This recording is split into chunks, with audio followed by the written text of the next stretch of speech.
faut que peuple bi jóg xeexal ko boppam du nit moo koy xeex ñun ñëpp ñooy bokk ensemble ñu xeexandoo ko parce que foofu la ñu jëm ci loolu la ñu war a yegg ak Macky Sall du ay toog nii wala non non non. foog ñu xeex ak moom. il faut ñu xeex ak moom. parce que dafa dëgër bopp. non du question rek dëgër bopp il faut que ñu xeex ak moom parce que dafa am une attitude boo xamante ni c'est un fin politicien il ne fait que de la politique lépp lu mu posé acte bu mu posé ce n'est que de la politique gisuma fu mu bugg a jóg ne di xaaral ma solutionner les problèmes des Sénégalais lu dul ne maa ngi xool nan lay njuut njaaje nan lay tappale c'est-à-dire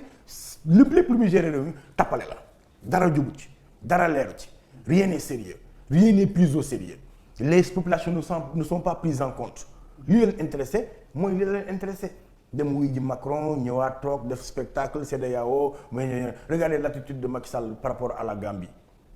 ñëpp ne non Macky est le leader de l'Afrique de l'Ouest dem na Gambie il a pris cette question en main nangam il a même fait prêter serment à Amadou kii Baro ici à Dakar vous vous rendez compte attitude boobu pourquoi amu ko au Mali pourquoi amu ko ailleurs au Burkina mais parce que la CEDEAO c'est un instrument bu amul benn njëriñ askan bi. c'est ça là. mais ça commence d'abord parce que CEDEAO yàgg na condamné Sénégal ci ay dossiers judiciaires mosuñu ko respecté. donc pourquoi ñu vraiment man su may wax ci Macky Sall damay am naqar. je préfère focus sur les populations qui seen leen li éveillé. di sottante xalaat pour que ñu xam ne réew mi tant que ñun ñëpp ensemble liggéeyuñu ko du sotti. mais Thiat foofu laa lay laaj est-ce que soo comparé Abdoulaye Wade parce que loo ko mën a critiquer daa nga gis rapport ARMP di génn ñu foofu lañ xamee yow ku du njaay foofu la mais avec Macky Sall malgré gouvernance sobre et vertueuse bi mu waxoon ak lépp aujourd'hui on se rend compte dara. sombre et virtuel loolu la waroon wax gouvernance sombre et virtuelle c'est ça la définition pour Macky Sall li mu waxoon dara non mais li gën a grave mooy rapport yi ñi épinglé ñëpp anañu rapport IGE ñi mu épinglé ñëpp anañu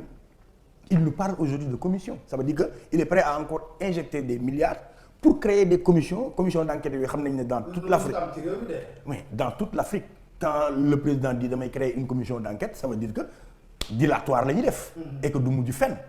c'est ça la réalité donc respecté wul institution yi respecté wul Sénégalais yi yow boo ñëwee et puis li gën a grave mooy moom yoonu yokkute la campagne